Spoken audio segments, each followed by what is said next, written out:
अस्सलाम वालेकुम व्यूअर्स, उम्मीद करना कि तुसीं सारे ठीक ठाक होवोगे।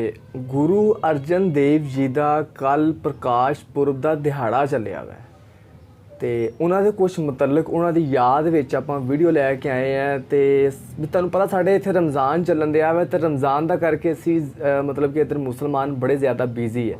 तो सो अज मैनूं कुछ टाइम मिलिया तो मैं क्या चलो अज आपां वीडियो नूं पेश करने, कुछ आपां समझने तो कुछ आपां अगे पैगाम दिंदे हैं। पहले आप वीडियो देखने हैं तो उस तो बाद आप राइट करने हैं। व्हाट्सअप आउंदा, इंस्टाग्राम आउंदा, फेसबुक आउंदा। फेसबुक से मेरे पेज में लाइक करो, व्हाट्सअप तो मैंने मजीद इदा दी वीडियो सेंड करो। सो आओ वीडियो स्टार्ट करिए। गो।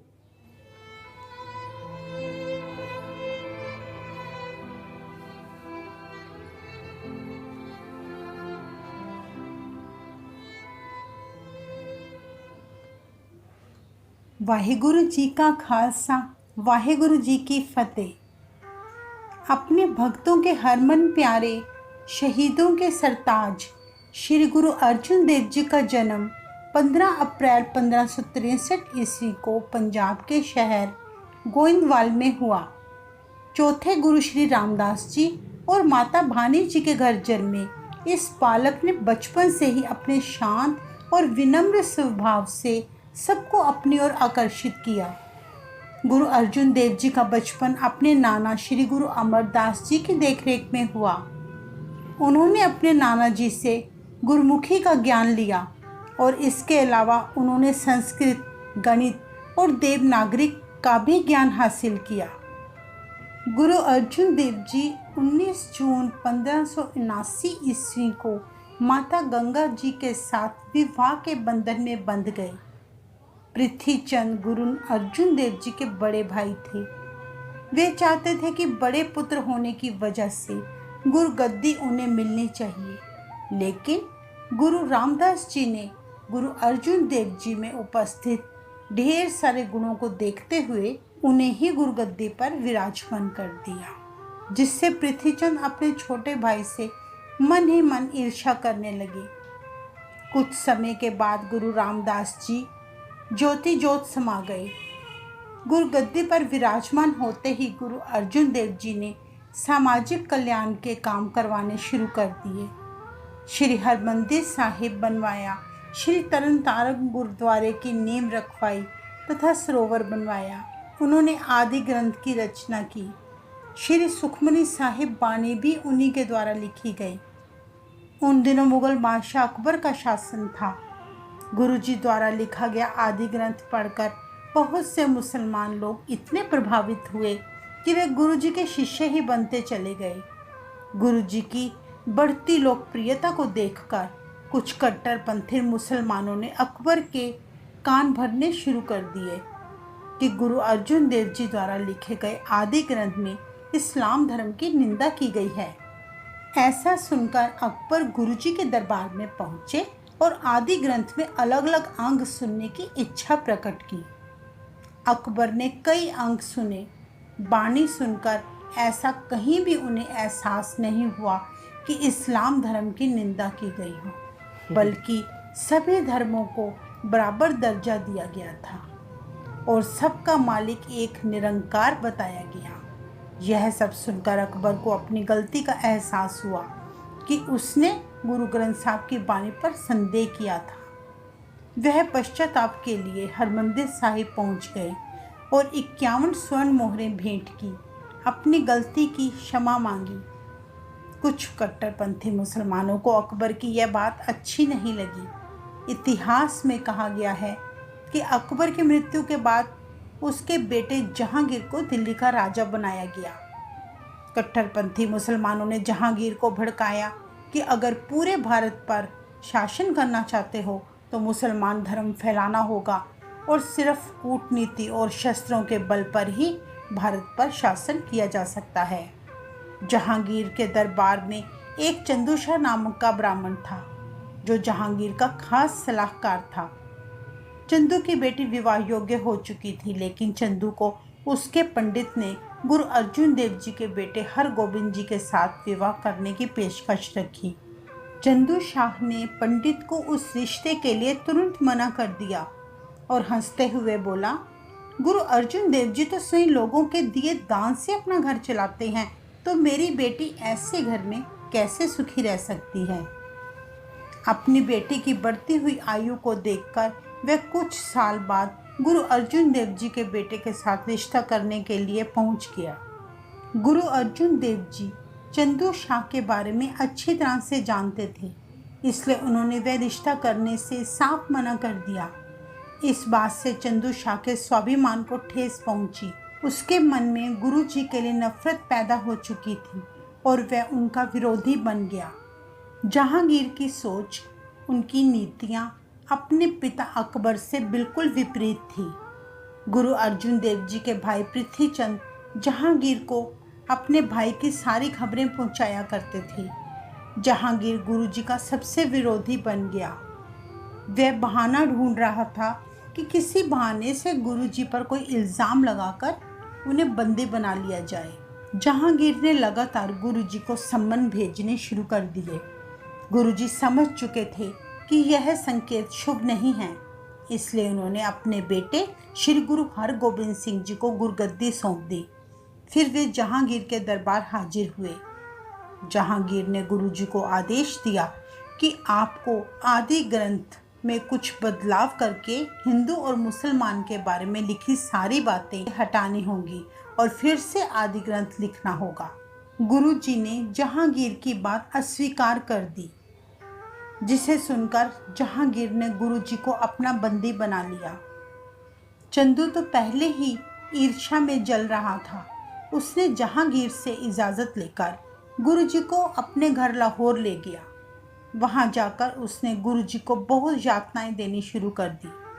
पहले दिन गुरु जी को भूखा रखकर यातना दी और ना ही किसी से मिलने दिया गया और ना ही उन्हें सोने दिया गया।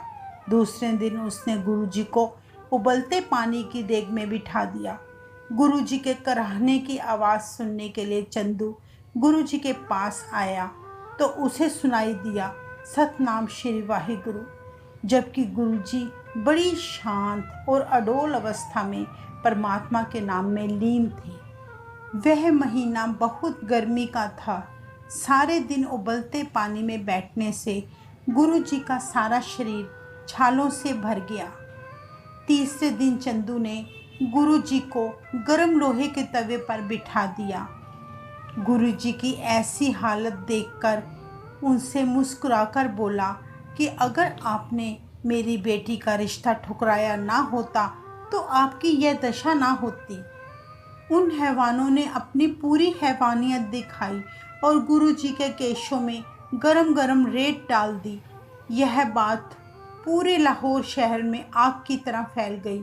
जब वहाँ गुरु जी का प्यारा भक्त मियाँ मीर पहुँचा, जो कि लाहौर का ही रहने वाला था, उसने गुरु जी की ऐसी दशा देखी तो अपनी आंखों पर हाथ रख लिया। तब गुरु जी ने मियाँ मीर से कहा कि देखो, तुम्हारे शहर लाहौर में मेरा कितना सम्मान किया जा रहा है।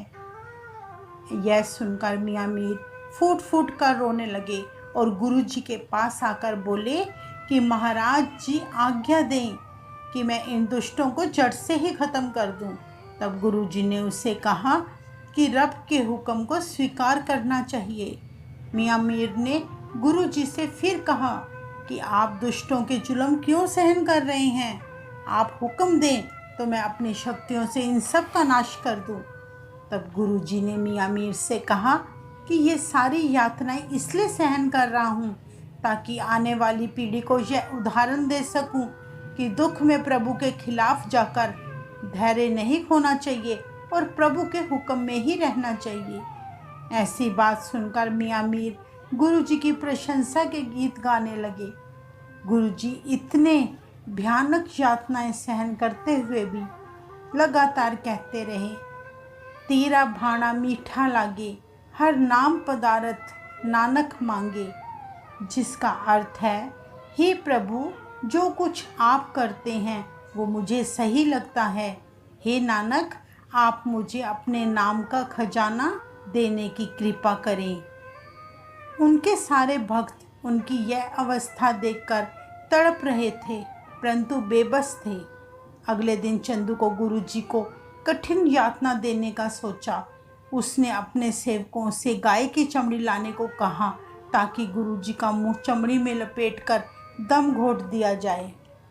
उसी समय गुरु जी ने रावी नदी में स्नान करने की इच्छा उनके आगे प्रकट की।